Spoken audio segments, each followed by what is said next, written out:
সুপ্রিয় দর্শক, আসসালামু আলাইকুম। আজকালের বাচ্চারা সবজি খেতেই চায় না, আর এভাবে সবজি রান্না করলে সব বাচ্চারাই খুব পছন্দ করবে। সো চলুন দেখে নেওয়া যাক আমার রেসিপিটি। আমি এখানে লাউ নিয়েছি অর্ধেক, আর আজকে আমি লাউ দিয়ে কিন্তু সবজিটি রান্না করব।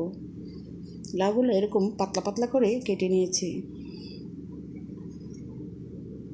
চুলায় একটি প্যান বসিয়ে দিলাম তেল, তার মধ্যে দিয়ে দিয়েছি চিকেন পিস।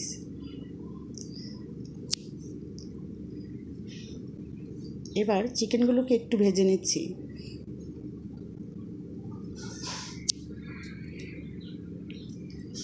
দিয়ে দিচ্ছি সামান্য লবণ,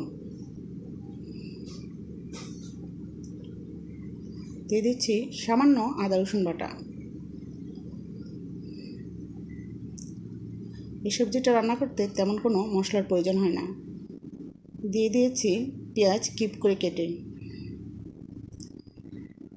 একটু নেড়ে চেড়ে যখন পেঁয়াজটা হালকা সিদ্ধ হয়ে গিয়েছে তখন দিয়ে দিলাম কাঁচামরিচ। এবার দিয়ে দিচ্ছি কেটে রাখা লাউগুলো।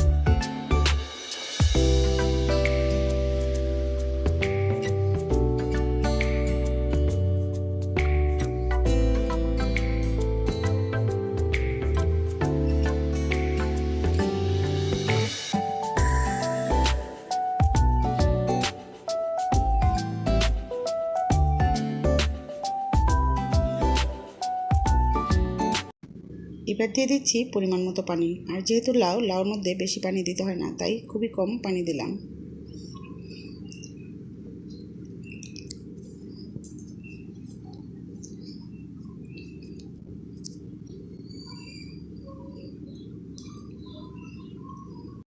এবার ঢেকে দিচ্ছি। রান্নাটা প্রায় হয়ে এসেছে। এখন দিয়ে দিচ্ছি ম্যাজিক মশলা। যদি ম্যাজিক মশলা বাসায় না থাকে 1 চিমটি জিরে দিয়ে দিতে পারেন। আর দিয়ে দিচ্ছি কর্নফ্লাওয়ার। কর্নফ্লাওয়ার কিন্তু গুলিয়ে দিতে হবে ঠান্ডা পানি দিয়ে, না হলে কিন্তু দলা পেকে যাবে।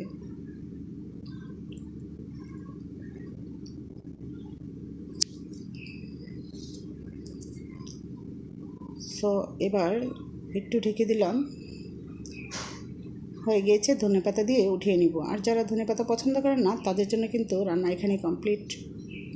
সো আমি ধনেপাতা দিয়ে নিচ্ছি। ধনেপাতা আমার অনেক পছন্দ। সো ভিউয়ার্স, এভাবে যদি রান্না করেন আপনার বাসায় সবাই খুব পছন্দ করবে এবং কি আপনার বাচ্চারা খুব মজা করেই খাবে। আর এটা কিন্তু রুটি, পরোটা কিংবা গরম ভাত দিয়েও খাওয়া যায়। সো ভালো থাকবেন ভিউয়ার্স। আল্লাহ হাফিজ, আসসালামু আলাইকুম।